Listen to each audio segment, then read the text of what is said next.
Hola chiquillos, ¿cómo están? Buenos días. Tengo a una alumna Trinidad Lagos, pero no me aparece en la lista. ¿Será alguna compañera que tiene otro nombre? Belén Lagos. ¿Cómo se llamaba? ¿En la Belén Lagos? Sí. Sí, profe, del curso. Ya, listo. Sí, empezamos en un ratito, ¿ya? Belén. No es Ya como la habían puesto la otra vez. No lo sé.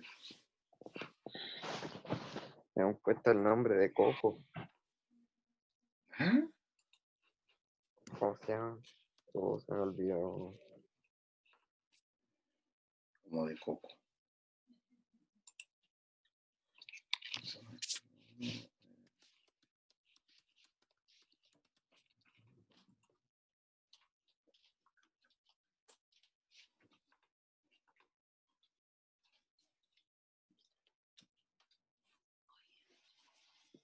Miguel le habían puesto. Miguel. No sé, como 3 profes le pusieron Miguel. No.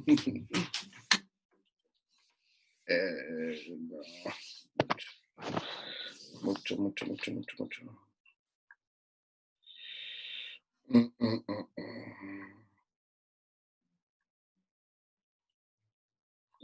Sí, puede ser.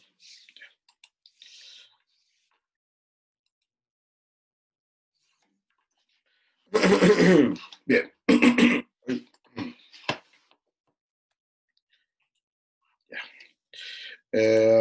Ya, ahora sí. A ver. Ahí está. Veamos. Martínez. Ahí está. ¿Quién más?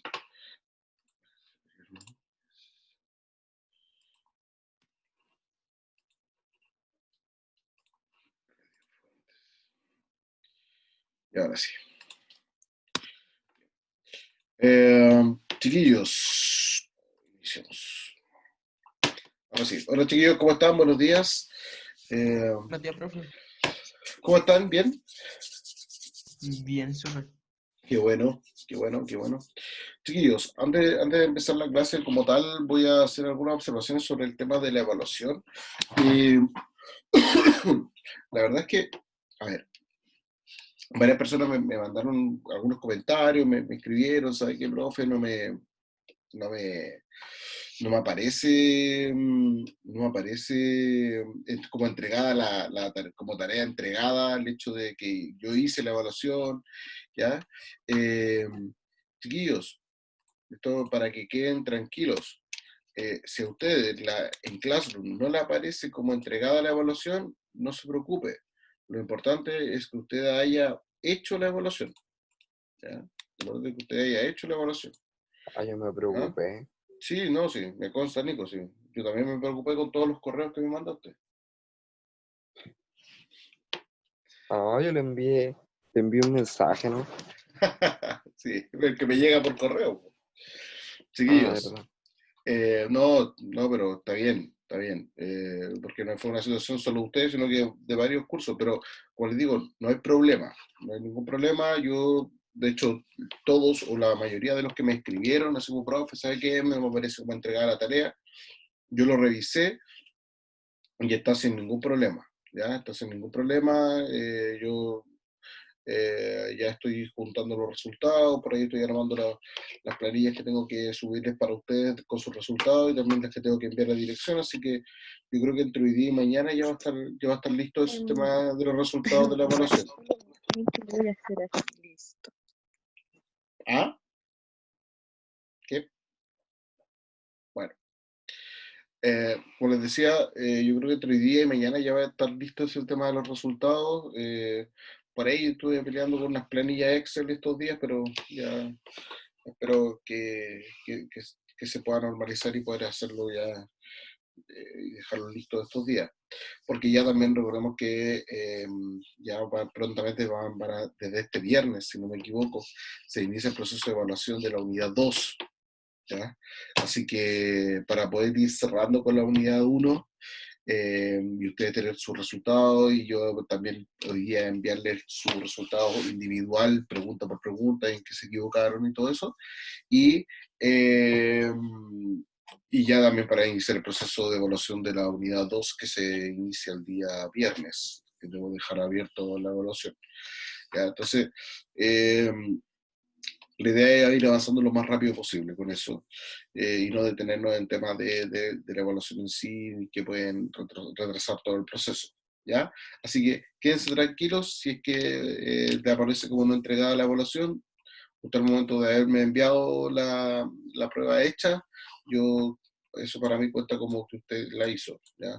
Lo demás es un tema de funcionamiento de la plataforma que tengo que revisar qué es lo que está pasando, porque no me la está considerando como hecha, a pesar de haberla hecho a través del mismo sistema de Google. ¿Ya? Chiquillos, el día de hoy empezamos con una unidad nueva que tiene por nombre... Hola Fernando, buenos días. Hoy día vamos a empezar con una unidad nueva que tiene por nombre... y si les puedo compartir esta lecera, sería genial. Tiene por nombre la unidad 4, se llama Absolutismo y Antiguo Régimen. Para eso, para revisar esta unidad y para poder hacer una introducción, vamos a ver un video. Vamos a aprovechar el tema tecnológico para ver un video.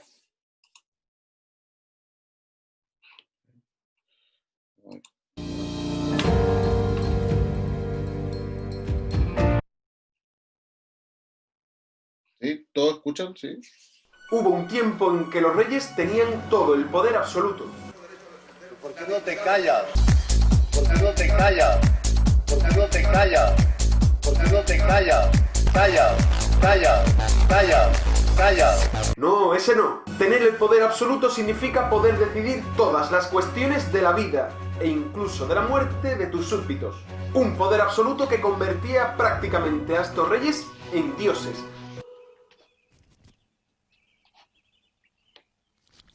Me preguntaba si Dios existía. Ahora ya lo sé. Existe. Soy yo. O como ellos pensaban, en representantes de Dios en la tierra, por lo cual eran prácticamente inviolables y sus designios inescrutables. Hablamos de un periodo en la historia conocido como el Antiguo Régimen, en el cual nos encontramos con un sistema político llamado absolutismo, en el cual el rey tiene todos los poderes en el Estado. El absolutismo era el sistema político imperante en prácticamente todas las monarquías de Europa, salvo algunas contadas. Bienvenidos al siglo XVIII, un siglo en el que podemos encontrarnos la más grande de las diferencias entre las distintas partes de la sociedad, desde la más absoluta pobreza hasta el mayor despilfarro real.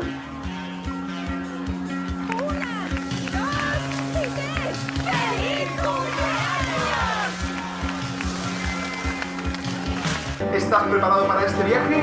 ¡Adelante!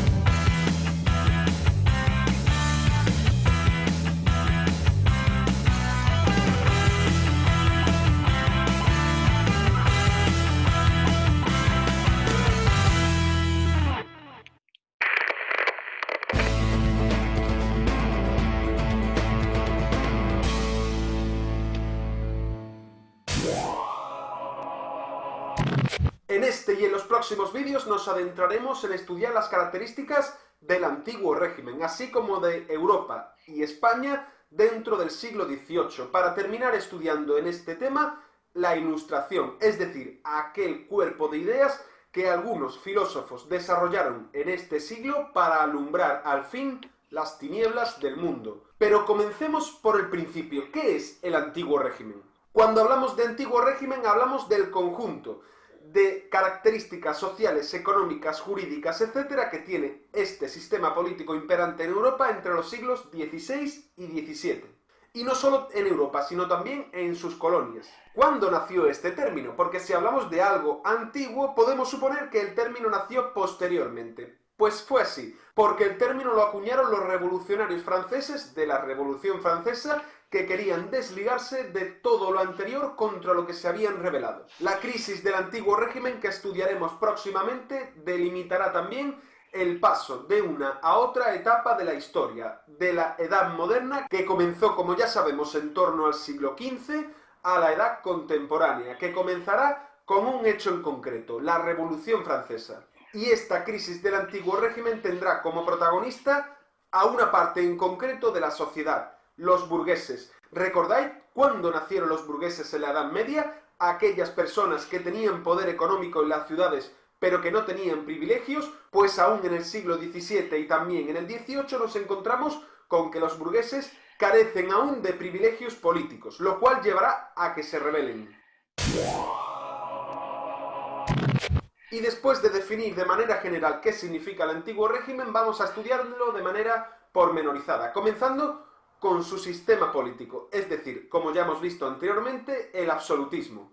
¿Cómo podemos definir el absolutismo? Podemos definirlo como un sistema político en el cual una persona, es decir, el rey, acuña bajo su persona todos los poderes. Unos poderes que recaen en él, además, como derecho divino, es decir, venidos directamente, o según ellos lo creían, de Dios. El mayor representante de todos los reyes absolutos será el gran Luis XIV, el rey Sol de Francia.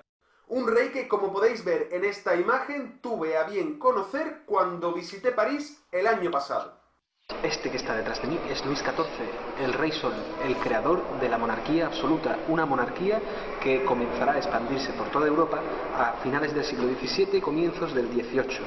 Un rey que se convertirá en el Estado, con su famosa frase, el Estado soy yo.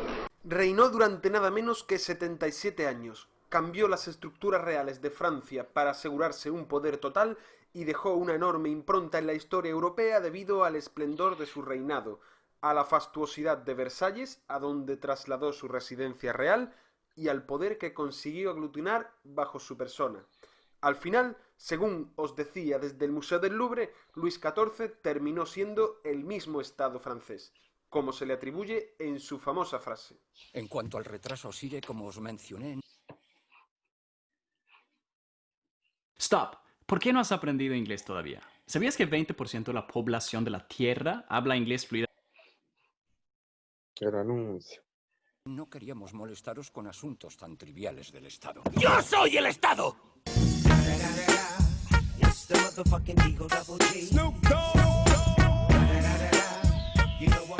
Y en este esquema estudiamos de manera general las características principales de este sistema político absolutista, de estas monarquías absolutas. Y vamos a centrar sus características en tres principales.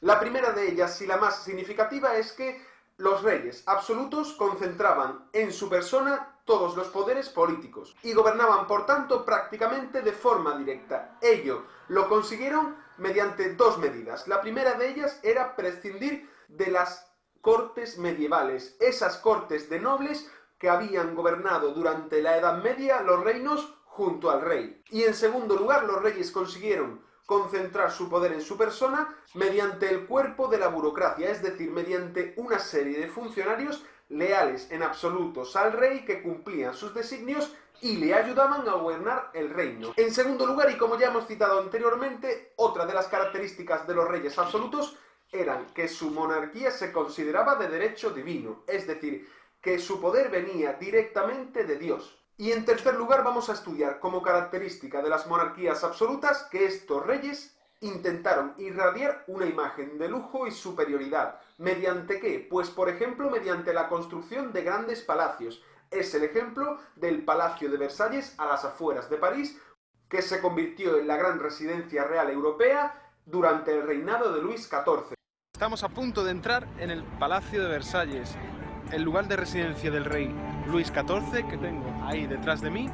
En agosto de 2016 tuve la suerte de visitar París y pasar un día recorriendo Versalles, sus largos y decorados pasillos, sus lujosas habitaciones. Entramos con la habitación del rey y en la cama del rey Luis XIV detrás. Tuve la sensación de convertirme por un día en miembro de la corte de Luis XIV. En estos palacios los reyes intentaban además celebrar grandes fiestas y suntuosos banquetes, con los que irradiar esta imagen de riqueza y superioridad sobre el resto de sus súbditos. Asimismo intentaron rodearse de una corte de artistas, músicos, pintores, etc., todos que alabasen su gran figura. Y por último, estos reyes, con el objetivo de ganar prestigio, costearon costosas campañas militares que, por ejemplo, en el caso francés, llevará al país a la ruina. A continuación vamos a estudiar cuál es el fundamento teórico del absolutismo, porque había alguna serie de personas que consideraban que esta monarquía estaba sustentada en un derecho no solo divino, sino también jurídico. Hablamos de algunos filósofos y pensadores que justificaban el absolutismo de la época, y nos centraremos en dos principales: Bossuet y Hobbes. En el caso de Bossuet es el teórico del llamado derecho divino, como hemos visto anteriormente. Si paras el vídeo puedes leer en la diapositiva un texto de Bossuet con el que justifica este derecho divino de los reyes absolutos. Y en el caso de Hobbes nos encontramos con un autor que, si bien continúa defendiendo la monarquía absoluta, no la hace por el derecho divino, sino por el hecho de considerar que los seres humanos necesitamos un rey por encima de todos para asegurar nuestra supervivencia y el buen gobierno de todos. Es célebre la frase de Hobbes en su gran obra El Leviatán, de que el hombre es un lobo para el hombre.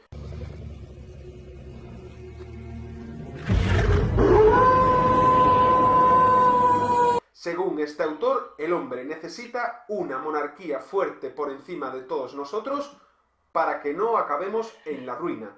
Puedes también parar la diapositiva para leer el texto. ¿Eran las monarquías absolutas el único tipo de reinado que nos encontramos en este periodo, es decir, en el siglo XVII y XVIII? Pues no, porque una aldea de irreductibles galos...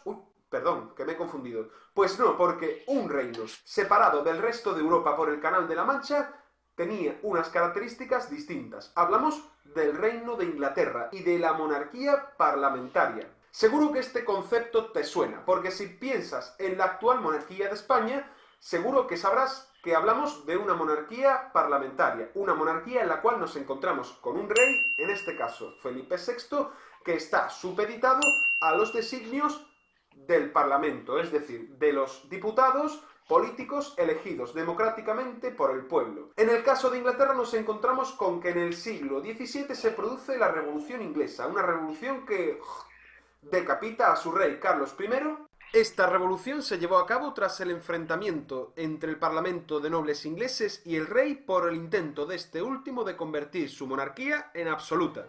Finalmente se produjo la decapitación del rey.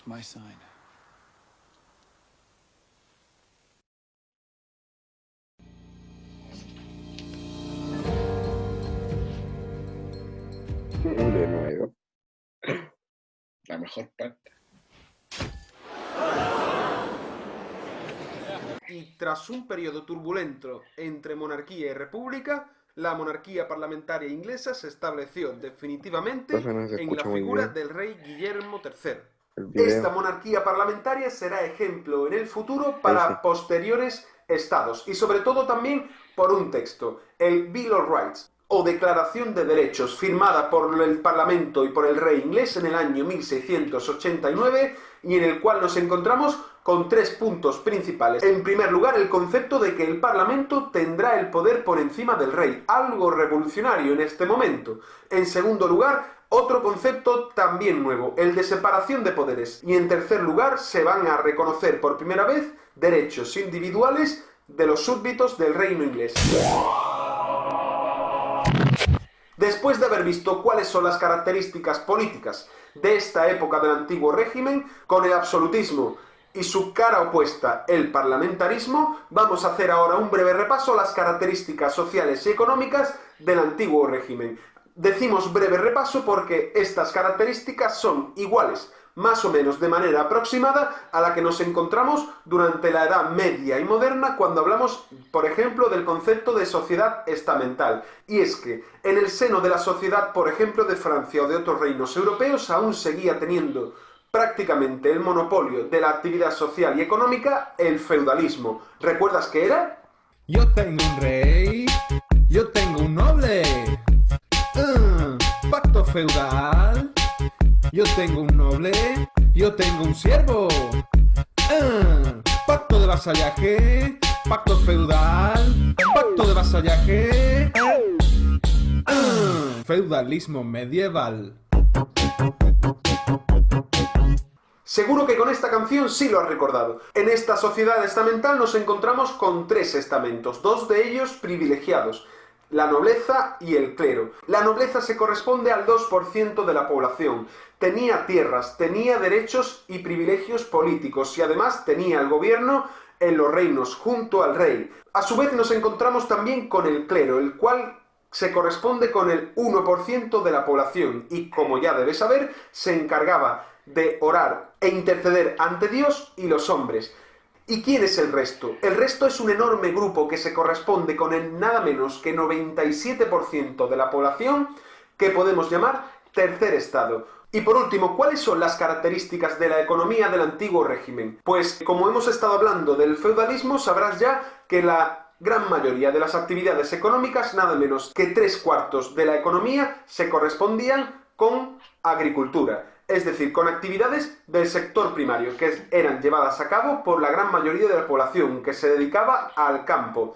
Esta agricultura era rudimentaria, al igual también que la pequeña industria que existía en los reinos, que era artesanal y aún seguía conservando algunos rasgos medievales, como por ejemplo las asociaciones gremiales. Pero había una economía que se escapaba de estas características medievales y que era más moderna. Hablamos de la economía relacionada con las actividades de la burguesía, el auténtico motor económico de esta época. Una burguesía que se dedicaba fundamentalmente al comercio y a la banca. Una burguesía que, por ejemplo, hizo nacer el concepto actual de bolsa de valores, es decir, aquel lugar en el que se compran y se venden acciones de empresas.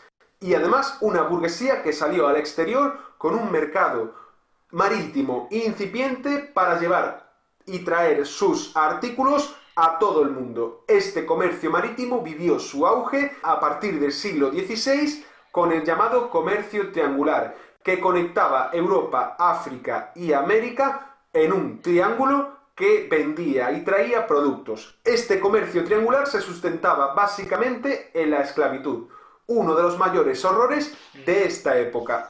Una esclavitud que se basaba en secuestrar a centenares de miles de africanos al año para hacinarlos en barcos de negreros y llevarlos a América en un penoso viaje, Un viaje en el que iban encadenados, desnudos y desnutridos, y tras el que muchos de ellos no llegaban a tierra.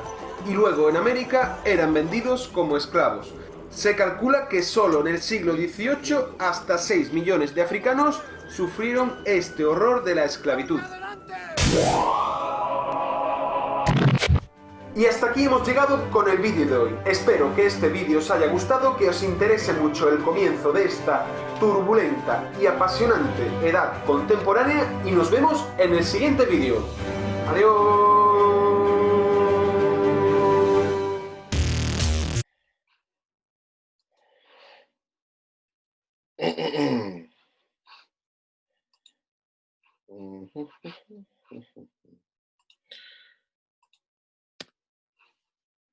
Bien. Chiquillos, ¿qué les pareció el video? Bueno. ¿Sí? ¿Les gustó? Bueno. ¿Sí? Bueno, como se pueden dar cuenta, gran parte de la unidad que vamos a ver a continuación está condensada en este video, ¿ya? Ojo, igual el link lo voy a poner en Classroom, ¿ya? Para que lo puedan ver nuevamente. Obviamente es distinto cuando uno ve este tipo de videos, cuando uno los ve antes de ver las unidades o antes de ver los contenidos, como que uno como que no entiende mucho, más encima el tipo como que hoy que habla rápido, como que muchas cosas que uno no entiende. Pero resulta que al momento de uno ver de nuevo después estos videos, después de haber revisado los contenidos, como que uno le entiende, toma mucho más sentido, ¿ya? Así que lo voy a dejar ahí arriba para que lo puedan revisar y lo puedan consultar, ¿ya? Y al mismo tiempo junto con la presentación que vamos a empezar a revisar en la clase de hoy. A ver, esta unidad de absolutismo y antiguo régimen tiene dentro de sus características la idea de que de partida está conectada directamente con el contenido que revisamos nosotros del fortalecimiento de la antigua, de la monarquía. ¿Se acuerdan? Cuando vimos cómo estas monarquías que estaban bastante decaídas en los primeros siglos de la Edad Media, que no tenían gran poder, ya desde el siglo XV, desde el siglo XIV, comienzan a ir fortaleciéndose, ir tomando fuerza con los ejércitos profesionales, con las alianzas entre monarquías, a través de los matrimonios, de la diplomacia, comienzan a establecer relaciones y alianzas con la burguesía que le ayuda a financiar sus campañas militares, dejan de depender y le van quitando poder a los señores feudales, ¿ya? Todo ese proceso de fortalecimiento, que es un proceso lento, no es un proceso inmediato ni rápido, todo ese proceso, que es un proceso lento, va a terminar en la cúspide de todo esto con esta frase célebre de Luis XIV que dice: el Estado soy yo. ¿Cómo llegar desde un rey que no tenía poder político hasta que el rey tiene todos los poderes políticos?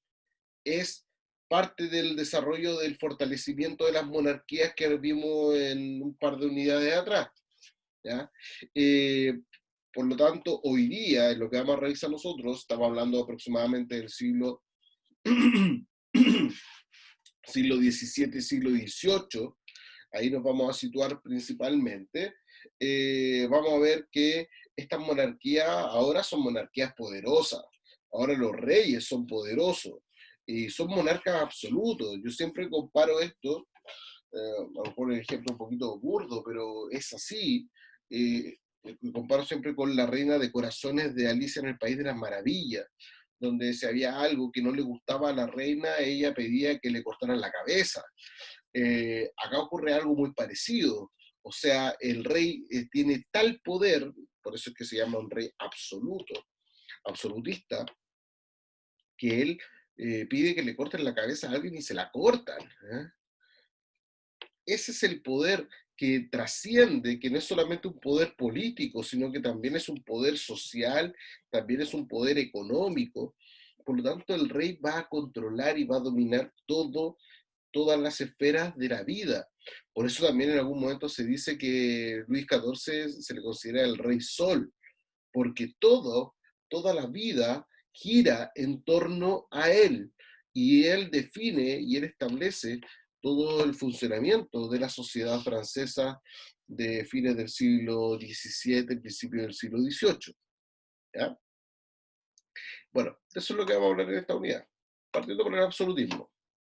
Cuando nosotros definimos el absolutismo, consiste en la concentración del poder en una sola persona. Este sistema actualmente se denomina dictadura y está presente en muchos países, sobre todo en Medio Oriente. ¿Ya? Aquí, sobre todo, pienso en hacer la relación con la actualidad. Muchas veces uno dice, ay, uy, qué extraño esto, donde una persona manda todo, como que uno tiene como la noción de democracia bastante presente, pero resulta que no todos los países son democráticos. A uno se le olvida que hay países que todavía funcionan como, si bien no como una monarquía absolutista, pero sí como dictadura, que es como una forma, entre comillas, moderna del absolutismo, pero existe y está presente hasta el día de hoy. ¿Ya? Las principales características de la monarquía absolutista eran las siguientes. Primero, que el título de rey era hereditario, ¿ya? Es decir, había una sucesión entre de padre a hijo, y ojo, era en la mayoría de los estados, esta sucesión de padre e hijo era entre padre e hijo varón, hijo hombre, ¿ya? Sí, lo lamento por las niñas, pero la línea se pensaba y se asumía que era siempre por sucesión masculina, ¿ya? Claro, y entra siempre la pregunta, bueno, ¿y qué pasaba si el rey no tenía hijos hombres? Bueno, pasaba a su pariente hombre más cercano, por ejemplo, y aquí voy a tratar de hacer un dibujo. Por ejemplo, hubo un caso del rey Felipe IV de Francia. El rey Felipe IV de Francia tenía 3 hijos. Sin embargo, de esos 3 hijos, murieron los 3. ¿Ya? Primero murió el rey, y luego murieron sus hijos. Entonces, ¿ya? Y al morir el rey, sucedió su hijo, que también murió. Después su hermano tomó el poder, también murió, y luego murió el último hijo, también murió. Entonces ahí uno dice, oye, pero entonces, ¿qué pasa con el rey? ¿O qué pasa con el poder? Porque ninguno de los 3 dejó herederos. Aquí no había herederos. Por lo tanto, el poder sube y pasa, en este caso, pasó al hermano del rey, quien le entrega su poder a su hijo, y esto es lo que va a producir finalmente los cambios de las dinastías. ¿Ya? Entonces, por eso es que hay distintas dinastías. Las dinastías tienen que ver como especie de apellidos de los reyes. ¿Ya? Y eso va a producir los cambios de dinastía, sobre todo cuando no hay herederos. Por ahí hablaba de la guerra de sucesión en España. Ocurrió exactamente lo mismo. Muere el rey de España y no tiene una sucesión directa, por lo tanto se empiezan a disputar los parientes cercanos que tenían, empiezan a disputarse quién es el que puede asumir entonces la monarquía en España, se empiezan a repartir la monarquía española y finalmente ganan los franceses. La voluntad del rey es ley, pero Dios está sobre el rey. Pero no conozco ningún caso donde haya venido Dios y haya castigado al rey por tomar una mala decisión. Entonces también juegan un poquito con eso, con ese factor de la fe y las creencias de los súbditos, ¿ya? Todos los súbditos debían obedecerle entonces incondicionalmente al rey. Y cuando digo incondicionalmente estoy hablando en un sentido más amplio posible de la expresión. En todos los sentidos, el rey controlaba todo. ¿Ya? Desarrollo del absolutismo. El desarrollo del absolutismo moderno básicamente se sustenta en nacimiento del Estado Nacional Europeo hacia el final del siglo XV, como les decía, con todo este fortalecimiento de las monarquías, y se prolongó durante más de 200 años. El mejor ejemplo se encuentra quizá en el reinado de Luis XIV, que por ahí lo veíamos en el video, donde este tipo, el tipo que hace el video, había estado y había visto el cuadro de Luis XIV ahí en el Museo de Louvre en Francia. El mejor ejemplo es Luis XIV de Francia, quien reinó entre 1643 y 1715, donde él dice, el Estado soy yo. ¿Ya? O sea, él asume la apropiación del Estado, del gobierno y de las atribuciones que el Estado le confiere a él y su persona, y obviamente en su familia y en su sector social. Resume con precisión el concepto del derecho divino de los reyes, o sea, el Estado soy yo, ¿quién me va a discutir eso? Salvo Dios, pero bueno, que venga Dios y me lo discuta, pero, no viene, bueno, entonces quedo con eso. Como les digo, ahí también hay una relación bien cercana entre los reyes y la iglesia, que fundamenta y que fortalece esta idea del poder absolutista. Bueno, esto del antiguo régimen ya lo vamos a ver enseguida. Chiquillos, ¿alguna duda, alguna consulta? Hable ahora o calle para siempre.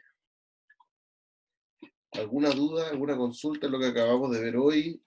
En la relación, sobre todo, que hicimos de los contenidos previos del fortalecimiento de las monarquías. ¿Quedó clara esa relación con el absolutismo?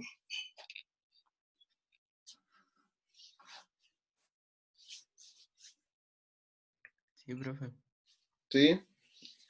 Qué bueno, Fernando. ¿Sí? ¿Ya? Lo importante es entender cómo estas monarquías durante la Edad Media son débiles, no tienen gran importancia ni social ni política, porque los que mandaban eran los señores feudales. Posteriormente los que empiezan a tomar poder, pero sobre todo poder económico, van a ser los burgueses, pero los reyes no van a figurar en ninguna parte. La importancia de los reyes se va a ir dando en esta alianza con la burguesía para quitarle poder a los señores feudales, y ahí, cuando le quitan poder a los señores feudales y hace esta alianza la monarquía con la burguesía, la monarquía se va a ir convirtiendo en el elemento más poderoso a nivel social, político y económico, incluso, superando incluso a veces a la burguesía. Porque imagínense, el rey es tan poderoso que el rey dice, ya sabes qué, burgués, te voy a quitar todo tu negocio. Y se lo quitaba. Claro, el costo que tenía el rey era que muchas veces estos burgueses tenían aliados, otros burgueses que generalmente eran los que le hacían préstamos al rey, por lo tanto el rey no se arriesgaba a hacer un ataque tan abierto a la burguesía, porque le podía costar caro en el financiamiento de otros. Profe, queda un minuto. Sí, gracias, Nicolás. ¿Ya? Así que eso es importante tenerlo claro, ¿ya? Ese proceso, esa evolución del fortalecimiento de la monarquía, para que terminar en lo que ahora vamos a revisar y estamos revisando, con una monarquía de tipo absolutista que controla no solamente, eso también por ahí lo mencionaron varias veces en el video, pero como que el video a veces se quedó bastante en el tema político exclusivamente. Cuando hablamos de absolutismo, por eso el término absolutismo, absoluto, quiere decir que tiene el control sobre la sociedad en su conjunto, política, economía, obviamente socialmente. También el rey va a ser el elemento principal y el más importante dentro de la estructura durante el antiguo régimen, ¿ya? Chiquillos, no habiendo más dudas, quedamos hasta acá, nos vemos en un ratito, en unos 15, 20 minutos más, así que eso, si tienen alguna duda que se les ocurra en este rato, obviamente me la hacen en la hora siguiente que también tenemos clase, ¿ya? Chiquillos, ha sido un gusto, un placer, que estén muy bien, nos vemos en un ratito. Chao, chao.